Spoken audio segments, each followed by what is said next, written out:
ನಮಸ್ಕಾರ ಸ್ನೇಹಿತರೆ. ಇವತ್ತಿನಿಂದ ನಾನು ಶ್ರೀಕೃಷ್ಣನ ಕಥೆಯನ್ನು ಆರಂಭಿಸುತ್ತೇನೆ. 30 ದಿನಗಳ ಶ್ರೀಕೃಷ್ಣನ ಕಥೆಯ ಸರಣಿಯನ್ನು ಪ್ರತಿದಿನ ನಾನು ಅವನ ಜೀವನದ ಪ್ರಮುಖ ಘಟನೆಯನ್ನು ಹೇಳುತ್ತೇನೆ.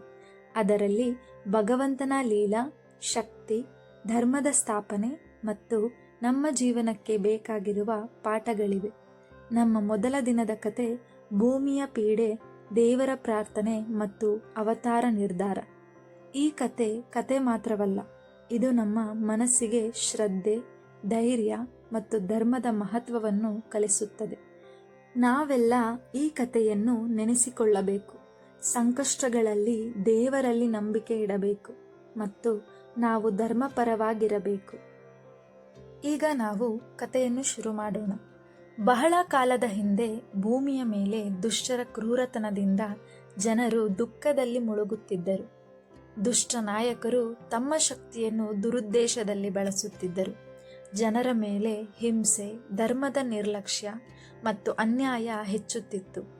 ಭೂಮಿ ತನ್ನೊಳಗಿನ ನೋವಿನಿಂದ ಹತಾಶೆಯಾಗಿದ್ದಳು. ಕಷ್ಟ, ದುಃಖ, ದುಷ್ಟರ ಕ್ರೂರತನ ಎಲ್ಲವೂ ಅವಳ ಹೃದಯವನ್ನು ತುಂಬಿತ್ತು.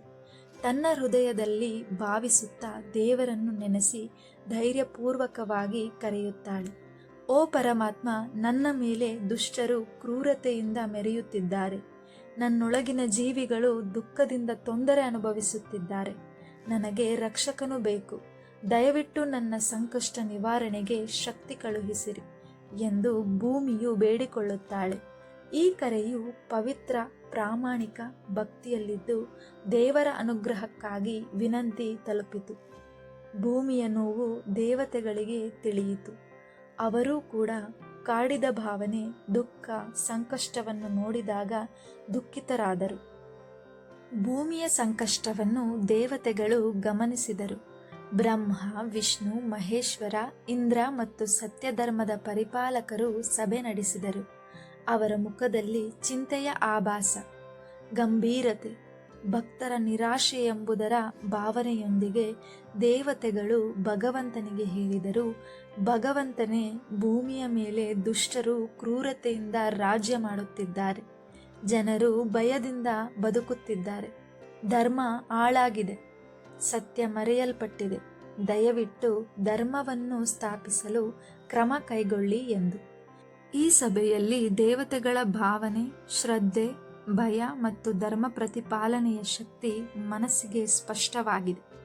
ಭಗವಂತನು ಸಭೆಯನ್ನು ಗಮನಿಸುತ್ತಾರೆ. ಅವರು ತೀರ್ಮಾನಿಸುತ್ತಾರೆ, ಭೂಮಿಯನ್ನು ರಕ್ಷಿಸಲು, ದುಷ್ಟರನ್ನು ನಾಶ ಮಾಡಲು ಮತ್ತು ಧರ್ಮವನ್ನು ಸ್ಥಾಪಿಸಲು ಮಾನವ ರೂಪದಲ್ಲಿ ಅವತಾರ ಆಗಬೇಕು ಎಂದು ನಿರ್ಧರಿಸುತ್ತಾರೆ. ಭಗವಂತನ ನಿರ್ಧಾರದ ಪ್ರಕಾರ ಸೃಷ್ಟಿಯಾಗುವ ಅವತಾರವು ವಸುದೇವ ದೇವಕಿ ಕುಟುಂಬದಲ್ಲಿ ಜನಿಸುವುದು. ಅವರು ಬಾಲ್ಯದಲ್ಲಿ ಮಥುರಾ ಮತ್ತು ಗೋಕುಲದಲ್ಲಿ ವಿಭಿನ್ನ ಲೀಲೆಗಳಿಂದ ದುಷ್ಟರನ್ನು ನಿಯಂತ್ರಿಸುತ್ತಾರೆ, ಜನರನ್ನು ರಕ್ಷಿಸುತ್ತಾರೆ. ಕೃಷ್ಣನ ಬಾಲ್ಯದ ಲೀಲೆಗಳು ಜನರ ಹೃದಯದಲ್ಲಿ ಭಯ ಮತ್ತು ಸನ್ಮಾನವನ್ನು ಉಂಟುಮಾಡುತ್ತದೆ. ಅವರ ಚಾತುರ್ಯ, ಧೈರ್ಯ, ಶಕ್ತಿ ಮತ್ತು ಕೌಶಲ್ಯದಿಂದ ದುಷ್ಟರು ನಿಯಂತ್ರಣಕ್ಕೆ ಬರುತ್ತಾರೆ. ಭೂಮಿಯು ಸಂತೋಷದಿಂದ ಹರ್ಷಿಸುತ್ತಾಳೆ.